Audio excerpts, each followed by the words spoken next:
Baik, bismillahirrahmanirrahim. Assalamualaikum warahmatullahi wabarakatuh. Innal hamdalillah nahmaduhu wa nasta'inuhu wa nastaghfiruh wa na'udzu billahi min syururi anfusina wa min sayyiati a'malina. May yahdihillahu fala mudhillalah wa may yudlil fala hadiyalah. Asyhadu an la ilaha illallah wa asyhadu anna Muhammadan abduhu wa rasuluhu, amma ba'du. Jamaah salat subuh yang dimuliakan oleh Allah, alhamdulillahirabbil alamin. Di kesempatan yang berbahagia ini Allah berikan kenikmatan yang luar biasa. Kalau kita pelajari bahwa tingkatan pelaksanaan sholat yang di situ ada 5 waktu. Sholat subuh adalah sholat yang dimana Allah ganjarannya Allah umpamakan yaitu segala sesuatu yang ada di langit dan di bumi. Baru tingkatan yang kedua adalah sholat isya, ya. Sholat subuh, sholat isya, ya. Apalagi kita laksanakan dengan berjamaah. Di kesempatan yang berbahagia ini juga, maka rasa syukur kita kepada Allah tidak henti-henti untuk terus kita upayakan dengan pembuktian kita mengerjakan segala perintahnya. Salawat serta salam mudah-mudahan tetap tercurahkan pada baginda Rasulullah SAW. Jamaah salat subuh yang dimuliakan oleh Allah, dua pekan yang lalu kita belajar tentang sabar dalam ujian, ya. Di bab ini kita akan lanjutkan, yaitu materi tawakal kepada Allah dan mandiri. Seorang muslim jadi memandang tawakal itu dalam segala perbuatannya sebagai sesuatu kewajiban, ya, dianggap sebagai kewajiban agama. Dan bentuk tawakal itu adalah digolongkan sebagai salah satu bagian dari akidah Islam, sebagaimana Allah firmankan di dalam surat Al-Maidah 23, wa 'alallahi fatawakkalu in kuntum mu'minin. Dan hanya kepada Allah hendaknya kalian bertawakal jika kalian benar-benar orang yang beriman. Jadi masuk bagian dari akidah, gitu ya. Di dalam surat Ali Imran juga Allah berfirman yang artinya, karena itu hendaklah kalian, karena Allah saja orang-orang mukmin itu bertawakal. Ya, secara singkat bahwa pengertian tawakal adalah berserah diri sepenuhnya kepada Allah setelah berusaha semampunya, ya. Artinya seorang muslim tidak hanya duduk diam dan berharap, begitu ya. Tidak hanya duduk dan berharap, tapi berikhtiar terlebih dahulu lalu menyerahkan hasilnya kepada Allah. Jadi bukan tanpa tawakal itu tanpa dibarengi sebelumnya dengan usaha, dengan ikhtiar. Barang siapa bertawakal kepada Allah, niscaya Allah akan mencukupinya. Sebuah kisah Nabi Ibrahim alaihissalam saat dilempar ke dalam api, ya, atau diikat. Dalam ceritanya itu diikat, lalu di sekelilingnya siapkan kayu bakar di situ dan dibakar, yaitu di zamannya Raja Namrud, ya. Beliau, ya, karena keimanan, ketakwaannya tingkatnya adalah tingkat tinggi, Di situ pembuktiannya dengan pembuktian tawakal, artinya berserah diri kepada Allah. Jadi wis, kalau bahasa, jadi ada saudara itu kalau sudah petawakalnya itu bahasa mohon matelah gitu ya. Jadi sampai segitunya, jadi tawakal. Kalau sudah waktunya mati, yo mati gitu ya. Gitu. Lalu di situ ada doa, ya, doa. Cukuplah Allah menjadi penolongku dan sebaik-baik pelindung.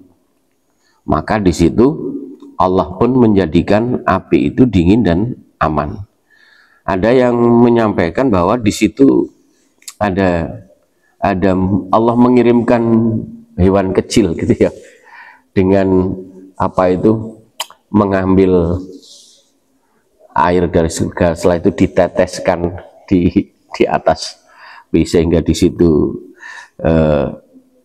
bukan terasa panas tapi terasa dingin. Maka disitulah pembuktian maksimal Allah, ya, berserah dirinya paling tinggi. Disitulah Allah membuktikan dengan pertolongannya. Ada juga kisah Nabi Musa alaihissalam, gitu ya, ketika dikejar Fir'aun dan pasukannya.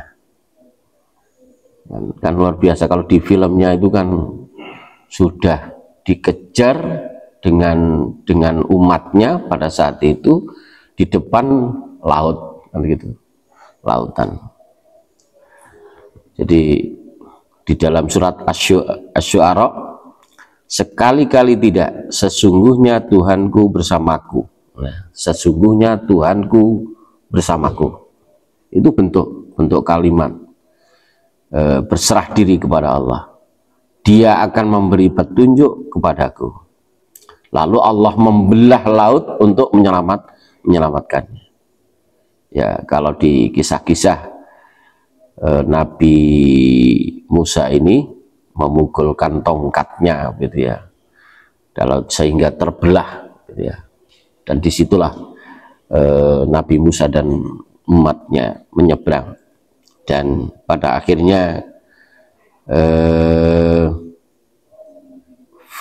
Fir'aun pun juga dengan pasukannya juga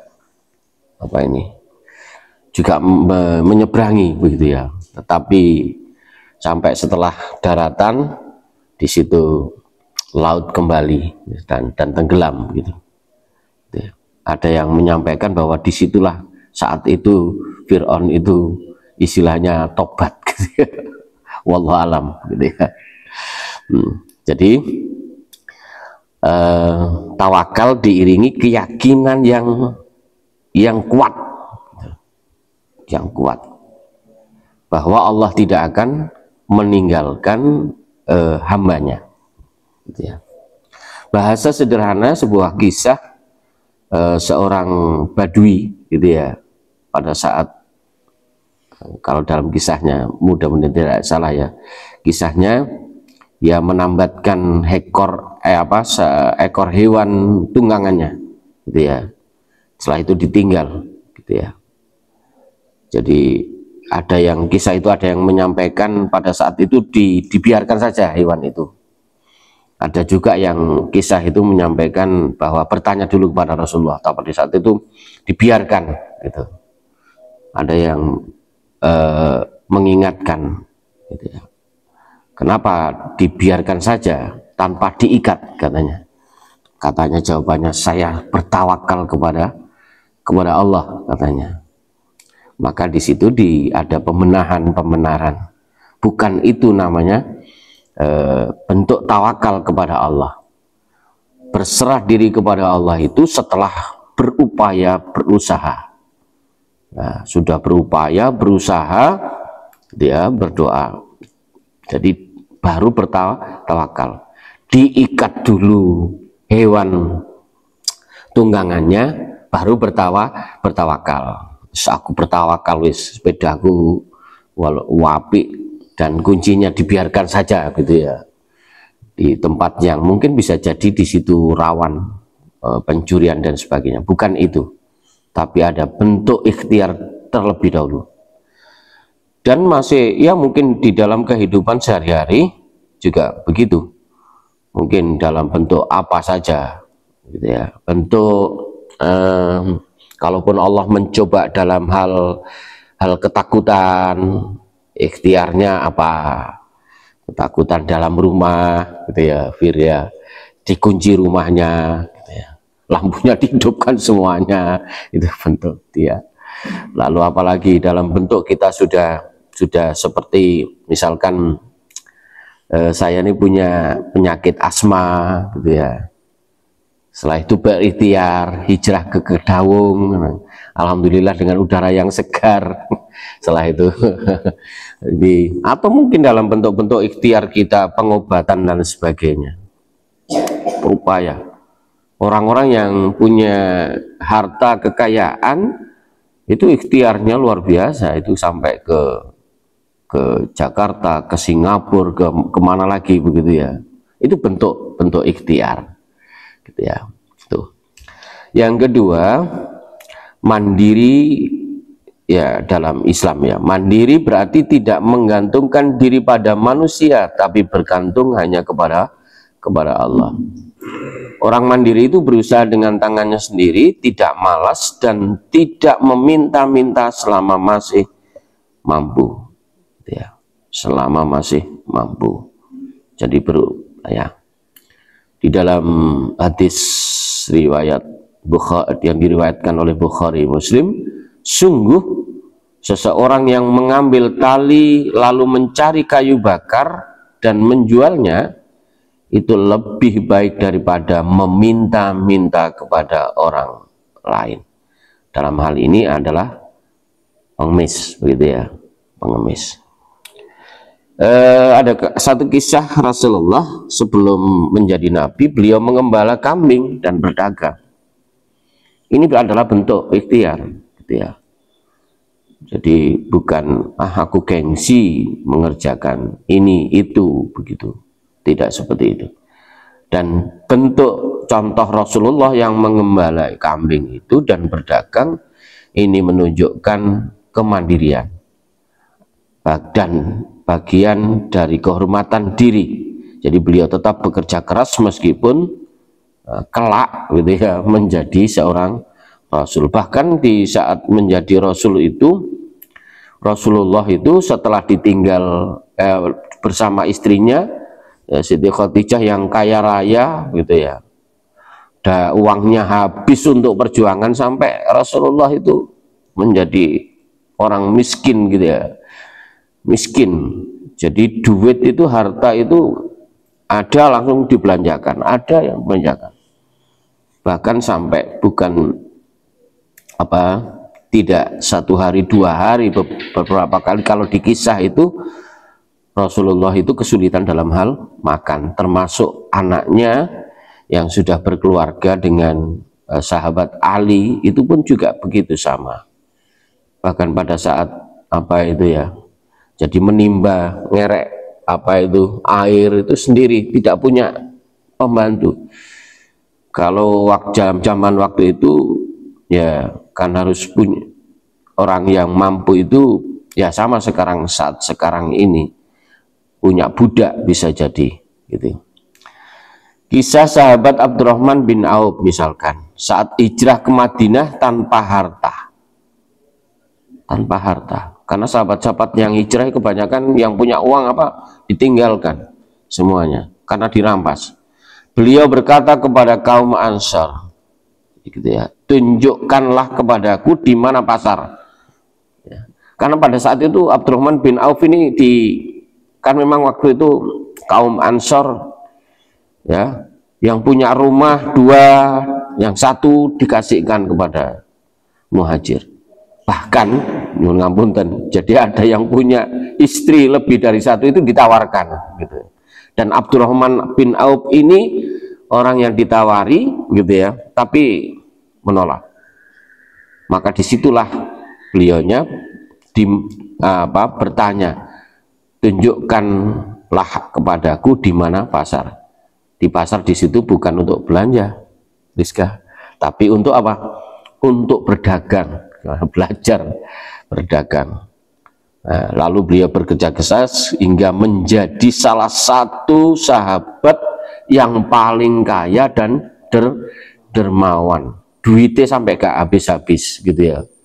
Sampai pernah menangis karena pada saat Rasulullah menyampaikan berbincang dengan para sahabat, nanti di padang mahsyar orang yang kekayaannya paling banyak itu paling lama ya hisabnya gitu. Itu menangis Abdurrahman bin Auf karena membayangkan hartanya yang banyak itu ya pasti nanti pada saat hisab dia akan lama di ujian pertanyaan-pertanyaan begitu ya, pertanyaan-pertanyaan seperti itu. Tapi disumbangkan untuk perjuangan ini, tapi nggak habis-habis gitu ya. Termasuk kisah yang membeli kurma busuk itu ya, itu sampai berlipat, maunya ben habis hartanya tapi malah lah. Di sini apa hubungannya tawakal dan kemandirian? Jadi tawakal tidak meniadakan usaha, artinya harus usaha, dan kemandirian tidak berarti sombong. Jangan sampai seperti sahabat ya, yang kalau kita menemukan harta itu di dalam tanah itu apa namanya? Harta korun gitu ya. Korun itu dari yang tidak punya, yang selalu ibadah. Tapi setelah itu, setelah kaya, hartanya banyak, loh kok gak pernah kamu ibadah? Kamu dulu loh, gitu ya. Kamu dulu loh, itu tidak punya apa-apa. Iya, tapi ini karena usahaku sendiri. Tidak berarti sombong, apalagi mengingkari Allah SWT. Jadi tawakal itu bergantung pada Allah. Kalau mandiri tidak bergantung pada manusia. Nah, kalau saling menolong itu kewajibannya.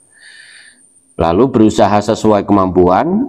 Kalau kemandirian bekerja keras. Lalu menyerahkan kepada Allah. Nah, kalau kemandirian setelah usaha, maka di situ diterima dengan sabar dan syukur atas segala rezekinya. Yang pasti setiap dari kita ada ujian, ada cobaan tentang rezeki yang diberikan kepada Allah. Kadang ya duit, kadang ya enggak duit gitu ya, bingung gitu ya. Apalagi yang anaknya masih sekolah dan sebagainya, saya bingung ini gitu ya, bareng-bareng itu insya Allah yang bisa kita pelajari di kesempatan yang berbahagia ini.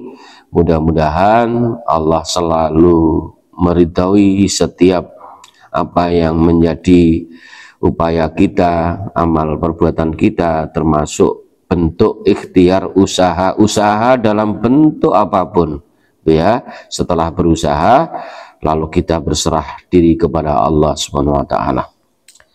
Itu saja yang bisa kita pelajari di pagi hari ini. Mohon maaf atas segala kekhilafan. Subhanakallah wa bihamdika asyhadu an la ilaha illa ant astaghfiruka wa atubu ilaik. Wassalamualaikum warahmatullahi wabarakatuh.